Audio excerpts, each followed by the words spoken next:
Hey guys, Joshua here, taking a deeper look at the different monster buffs that you're granted by smiting the different jungle camps. In Season 5, depending on what jungle camp you use your smite on, you'll be granted several different buffs. It's important to know which buffs you want, because you want to know when to save your smite and when to use it. I'm going to start at the buffs which I think are not as good and work towards the better ones. As I'm going through them, I'll explain what they do and why I think they are good or bad. It's worth noting that all of these buffs are situational to an extent. The way in which I'm going to rate them includes just how situational they are, and once you reach that situation, how useful they are as well. The worst jungle buff in my opinion is with the Gromp. When you smite the Gromp, you're given a buff that damages attackers for a certain amount of damage that scales with your levels over 3 seconds. Despite being the least situational of all the jungle buffs, meaning you can get benefit out of it in pretty much any situation you find yourself in, it is pretty lackluster. It doesn't give you any significant boost to your power or any good utility either, and as a result, it's really nothing special. The next least useful jungle buff probably lies with the blue buff. Not the blue buff you get when you kill it,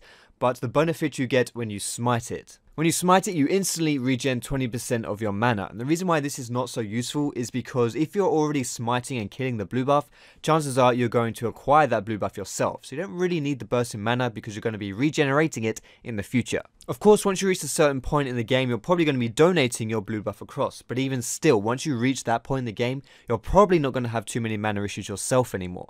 In addition to that, there's only really a handful of different junglers that will have mana issues and need that burst of mana. If it was a minicamp that gave you this mana bonus, then it would probably be a lot better, because you could find yourself low on mana and decide to then go to that camp to restore some. However, because the blue buff has a 5-minute respawn, the chances are it's probably not going to be up when you need it. Next up, we have the buff from the golems, which means every 5th hit, you stun a jungle monster. This buff is actually okay, it's kinda good in certain situations with certain champions, but in other times, it's pretty meh.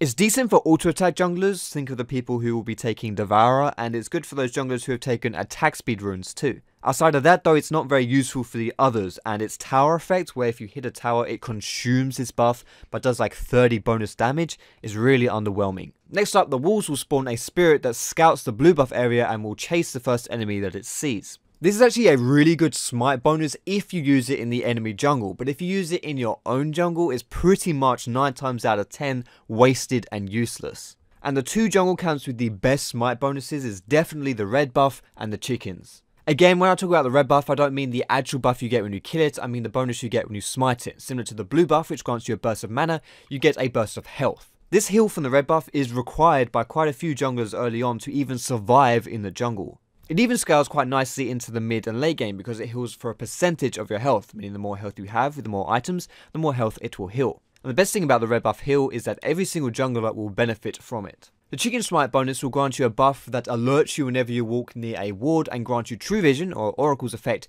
to take out that ward. It does only work once per buff though, so you'll only be able to kill 1 ward with its effect. This has the potential of being even better than the red buff's health benefit. The only reason why I can't say it is because sometimes it is situational, i.e. if you don't find a ward, you're not getting anything from it. Vision control is quite an important aspect of the game, especially for junglers, so having the ability to kill a ward for free is really nice.